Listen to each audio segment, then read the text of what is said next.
Hey, good day, folks. Welcome to another episode of Andrew's Life. I hope everyone's having a wonderful day today. Welcome to Farmland, Indiana. Now, Farmland, Indiana is located in the eastern central region of Indiana in Randolph County. And the name Farmland came from the fertile soil in the area. So Farmland, Indiana, it's got a population of 1,270 people. It has lost 4.7% of its population as of the 2020 census. It is 35 minutes north of Newcastle, Indiana, and it's 20 minutes east of Muncie, Indiana, and it's 15 minutes northeast of Anderson, Indiana.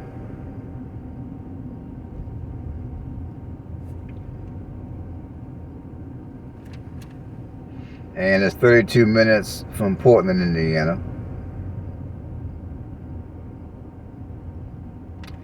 And it's located, if I can remember clearly, Farmland is about an hour and a half. Let me look it up real quick. Let's see how far it is from Indianapolis. I'm going to look it up real quick. Yeah, Farmland, Indiana is an hour and 20 minutes south of Fort Wayne. And it is an hour and 20 minutes northeast of Indianapolis. So off the cuff, I would say the only negative of living in Farmland is if you, for whatever reason, need to be in close proximity to a larger city, like if you work a job that's online and maybe the main office is either located in Fort Wayne or Indianapolis, you're going to be, depending on traffic, you're going to be an hour and a half away from either city. So I would say that's the only bad part that I could see about Farmland. Other than that, Farmland is a typical Indiana small town. You know, crime is low. And housing prices are affordable. I mean, if you're looking to rent, your median rent prices are going to go from $590 to $1,130 a month. If you're looking to purchase, your home price, the median home price is $131,000. Now, right now, there's houses currently for sale for as low as $70,000. So housing prices are relatively affordable. Now, Farmland being a small town, the selection of houses that are available for sale, at least through the MLS, are not going to be the largest. Now, sometimes if you go on Facebook, you might find people that are selling some of these houses on land contract. I'm starting to see that a little more. I mean, it seemed like for a while it kind of died off, but I'm starting to see more houses pop up on the market for sale on land contracts. For those of you that want to get into home ownership, but your credit may not be the best. So, obviously, if you're going to buy through land contract, don't get ripped off by paying an egregious amount of money on interest.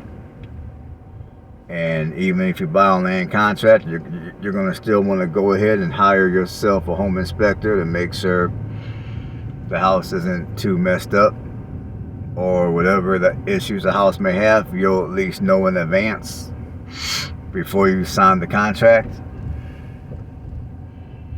But yeah, I would say for the most part, this is, this is not a bad. This does not appear to be a bad place to live.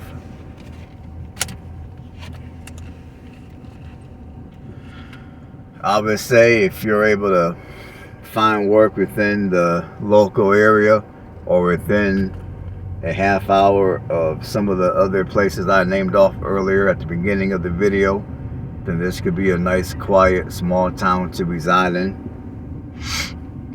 I mean, if you're trying to you know, escape some of the riffraff of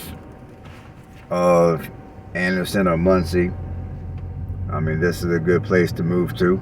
I'm not saying Anderson and Muncie are bad places to live, but you know, sometimes you might want to leave even the small city, and you might want to move to a small town like this.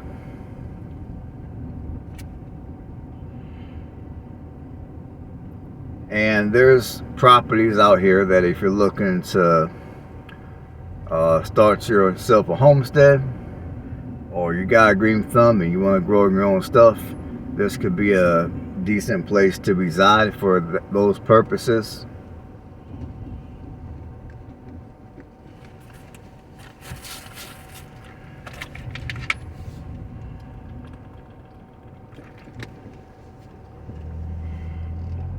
And that's all I gotta say about farmland.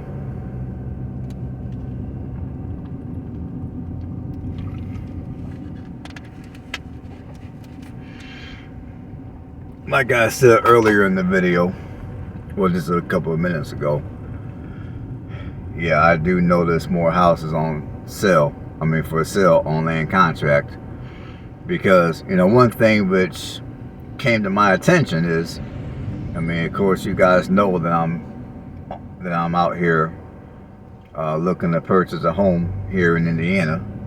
And over the last couple of years, I have purchased and sold a fair amount of homes in Alabama as well as up here in Indiana. So I consider myself to be fairly in touch with the current housing market and how things are going.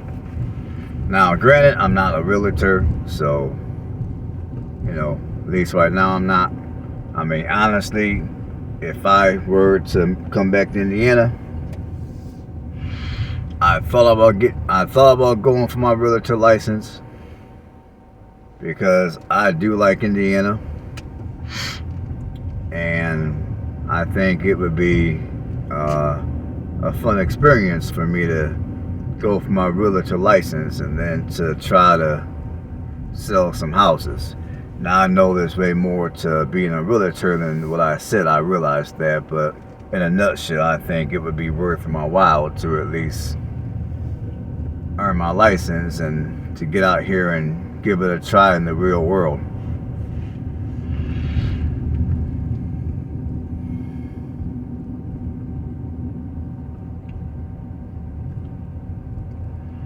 I was going to tell you guys something, but I forgot what I was going to tell you guys, so let me think for a second.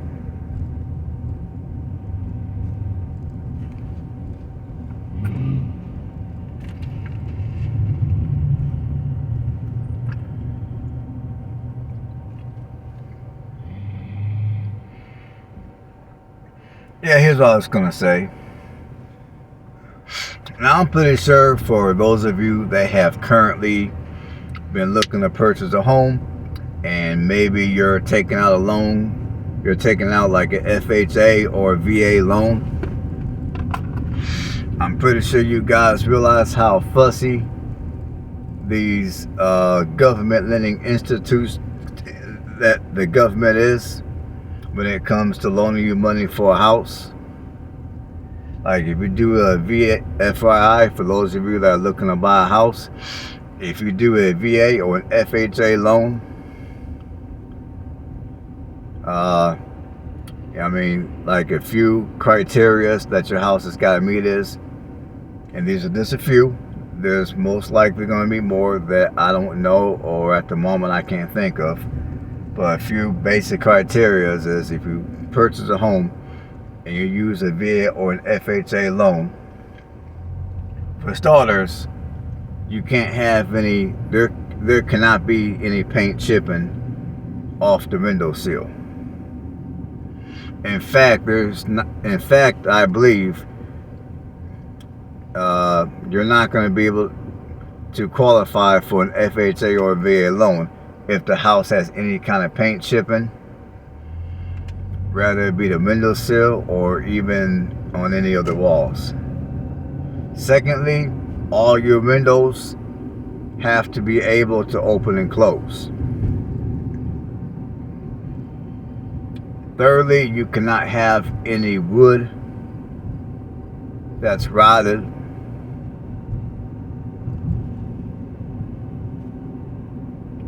I mean, those are just a few basic criteria that I could think of. And like I said, I'm not a realtor, so I'm not going to pretend and act like I know what I'm talking about 100%, because I don't. I just know those are a few basic criteria. And you can consult your realtor, and your realtor, if they're honest, they will tell you the rest of those criteria. I mean, every realtor should know those criteria. If they don't, then you might want to fire your realtor and get you a better realtor.